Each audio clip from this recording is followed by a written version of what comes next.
আজ 18ই আগস্ট কাদের কাদের ব্যাংক অ্যাকাউন্টে ঢুকবে অন্নপূর্ণা ভান্ডার প্রকল্পের 3000 টাকা। যদি আজকে আপনারা এই টাকা না পান তাহলে কবে নাগাদ পাবেন? এই মুহূর্তে মুখ্যমন্ত্রী শুভেন্দু অধিকারীর তরফ থেকেই বা কি জানানো হয়েছে, আজকের এই আপডেটে আপনাদেরকে এই বিষয়ে একদম বিস্তারিতভাবে জানিয়ে দেব। তো আশা রাখবো ভিডিওটিতে আপনারা প্রত্যেকেই প্রথম থেকে শেষ পর্যন্ত সঙ্গে থাকবেন।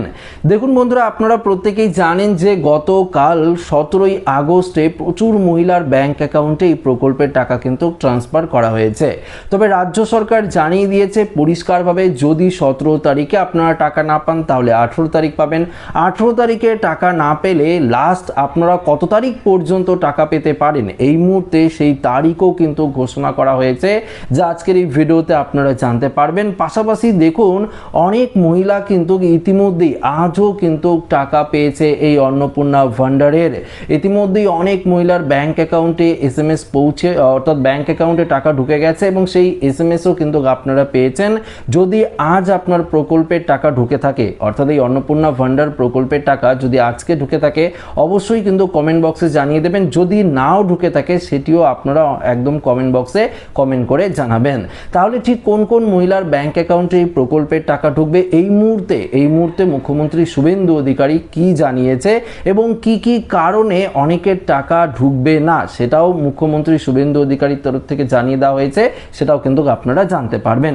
প্রথমত আপনাদেরকে একদম গুরুত্বপূর্ণ বিষয় জানিয়ে দিই, এই মুহূর্তে যে আপডেটটি উঠে এসেছে অন্নপূর্ণা ভান্ডার নিয়ে, সেখানে কি বলেছে, রাজ্য জুড়ে অন্নপূর্ণা ভান্ডার প্রকল্পের তৃতীয় কিস্তির অর্থ প্রদানের কাজ আনুষ্ঠানিকভাবে শুরু হলো সোমবার 17ই আগস্ট থেকে।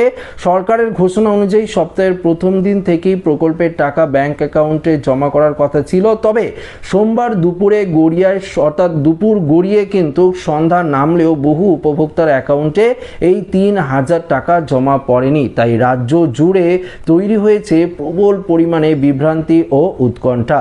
লক্ষ লক্ষ মহিলা উপভোক্তার এই আশঙ্কার মাঝেই নবান্নের বার্তা পৌঁছে দিয়ে তাদের সম্পূর্ণ আশ্বস্ত করলেন রাজ্যের স্বাস্থ্য প্রতিমন্ত্রী সুমনা সরকার।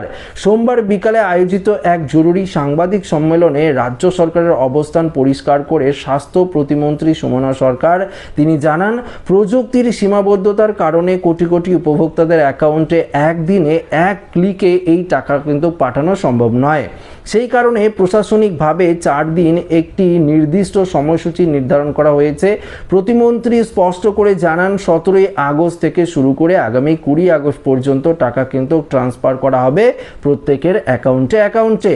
সুতরাং যাদের অ্যাকাউন্টে সোমবার টাকা পৌঁছায়নি বা আজ মঙ্গলবারও যারা টাকা পাবেন না বা পাননি, তারাও কিন্তু আপনারা 20 তারিখের মধ্যে এই প্রকল্পের টাকা কিন্তু পেয়ে যাবেন, এটা কিন্তু স্পষ্টভাবে জানিয়ে দেওয়া হয়েছে। তবে এটাও কিন্তু রাজ্য সরকারের তরফ থেকে জানিয়ে দেওয়া হয়েছে, কোনো রকম ভুয়ো বা বিভ্রান্তিকর খবরে কিন্তু আপনারা কখনোই বিশ্বাস করবেন না। রাজ্য সরকারের এই যে প্রকল্পের টাকা, এটা কিন্তু প্রত্যেক যোগ্য উপভোক্তাদের ব্যাংক অ্যাকাউন্টে কিন্তু পৌঁছে যাবে। তাই আপনারা বিভিন্ন ধরনের ফেসবুক, ইউটিউব থেকে আরও বিভিন্ন জায়গায় যদি আপনারা কোনো রকম ভুয়ো খবর পান, সেই খবরে কিন্তু কান দেবেন না বা নিজে বিভ্রান্তি হবেন না যে এই প্রকল্পের টাকা হয়তো আমি আর পাবো না।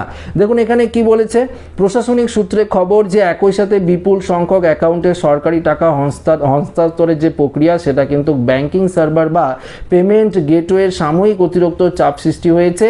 সেই কারণে অনেকের অ্যাকাউন্টে মেসেজ পৌঁছাতে বা ব্যালেন্স আপডেট হতে কিছুটা বিলম্ব হচ্ছে। অর্থ দপ্তর ও রাজ্যের স্বাস্থ্য দপ্তর যৌথভাবে পুরো প্রক্রিয়ার ওপর কড়া নজর রাখছে। 20 আগস্ট সন্ধ্যের মধ্যেই রাজ্যের সমস্ত নথিভুক্ত ও যোগ্য উপভোক্তাদের অ্যাকাউন্টে টাকা জমা হবে বলে দৃঢ় আশ্বাস দিলেন প্রশাসন। তো বন্ধুরা, একটা বিষয় আপনারা ক্লিয়ারভাবে বুঝতে পারলেন যে আজও যদি আপনাদের এই প্রকল্পের টাকা অ্যাকাউন্টে না ঢুকে থাকে তাহলে কিন্তু 20 আগস্টের মধ্যে এই প্রকল্পের টাকা আপনারা পাবেন, এটা কিন্তু রাজ্য সরকারের তরফ থেকে আশ্বস্ত করে দেওয়া হয়েছে। এবার প্রশ্ন হলো যে কাদের কাদের নাম বাতিল হলো বা কারা কারা আপনারা টাকা পাবেন না। যদি টাকা না পান তাহলে আপনাদের কি করতে হবে, কোথায় যেতে হবে এবং কি কি ডকুমেন্টস নিয়ে যেতে হবে সেটাই ছোট্ট করে আপনাদেরকে জানিয়ে দিচ্ছি। দেখুন, রাজ্য সরকারের নতুন শর্ত অনুযায়ী যদি কোনো মহিলা 10,000 টাকার ওপরে ইনকাম করে তাহলে কিন্তু সেই প্রকল্পের টাকা পাচ্ছে না, এটা কিন্তু নতুন ক্রাইটেরিয়া হিসাবে যুক্ত হয়েছে। পাশাপাশি দেখুন, আপনার স্বামী বা পরিবারের কেউ যদি আয়কর দাতা হয়ে থাকে, আপনি যদি যৌথ পরিবারের অন্তর্গত হয়ে থাকেন আয়কর দাতা যদি হয়ে থাকে 12 লক্ষ টাকার উপরে যদি ইনকাম থেকে থাকে, তাহলে আপনি নিশ্চয়ই আয়কর দাতার আন্ডারে থাকবেন। সেক্ষেত্রে কিন্তু আপনিও এই প্রকল্পের টাকা পাবেন না। পাশাপাশি আপনি যদি বা আপনার হাজব্যান্ড যদি সরকারের স্থায়ী কোনো চাকরি করে থাকে, সেটা কেন্দ্র সরকার হোক রাজ্য সরকার হোক, তাহলেও কিন্তু এই প্রকল্পের টাকা আপনারা পাবেন না। এছাড়া আশা কর্মী রয়েছে, অঙ্গনওয়াড়ি কর্মী, পাশাপাশি হেল্পার এবং পাশাপাশি সিভিক ভলেন্টিয়ার, পাশাপাশি যদি আপনিও কোনো অস্থায়ী কর্মী হয়ে থাকেন, আপনার কথা বলছি, যদি আপনি কোনো মহিলা হয়ে থাকেন, অস্থায়ী কর্মী হয়ে থাকেন, সেক্ষেত্রেও আপনারা এই প্রকল্পের টাকা পাবেন না।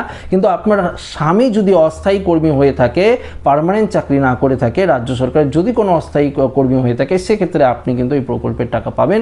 এটাও কিন্তু পরিষ্কারভাবে জানিয়ে দিয়েছে রাজ্য সরকার। তো বিশেষ করে মূলত এই ধরনের ক্রাইটেরিয়াগুলো রয়েছে। পাশাপাশি আপনাদের ব্যাংক অ্যাকাউন্টের সঙ্গে কেওয়াইসি লিঙ্ক থাকতে হবে, ডিবিটি লিঙ্ক থাকতে হবে। এই জিনিসগুলো ক্লিয়ার থাকলে কিন্তু অবশ্যই আপনারা কিন্তু এই প্রকল্পের টাকা অ্যাকাউন্টে কিন্তু পেয়ে যাবেন। তবে এই যে শর্তগুলো বললাম, এগুলো কিন্তু আপনাদের প্রত্যেককেই মানতে হবে। যদি মানেন, অবশ্যই আপনারা 17 তারিখ টাকা না পেলে আজও কিন্তু সন্ধ্যের মধ্যে অনেকেই টাকা পাবেন। যদিও আজকে না পান, তাহলে 19 তারিখ এবং 20 তারিখের মধ্যে প্রত্যেকেই অ্যাকাউন্টে এই প্রকল্পের টাকা কিন্তু ঢুকবে। পাশাপাশি দেখুন কি কি কারণে, মূলত কোন কোন কারণে আরও মহিলার নাম বাতিল হলো, সে নিয়ে পরবর্তী আপডেটে জানাবো। তো এই আপডেটটা এই পর্যন্তই। ভালো লাগলে লাইক করবেন, বন্ধুদের সাথে শেয়ার করবেন। নতুন হয়ে থাকলে চ্যানেলটিকে সাবস্ক্রাইব করে আমাদের সঙ্গে জুড়ে থাকবেন। ধন্যবাদ।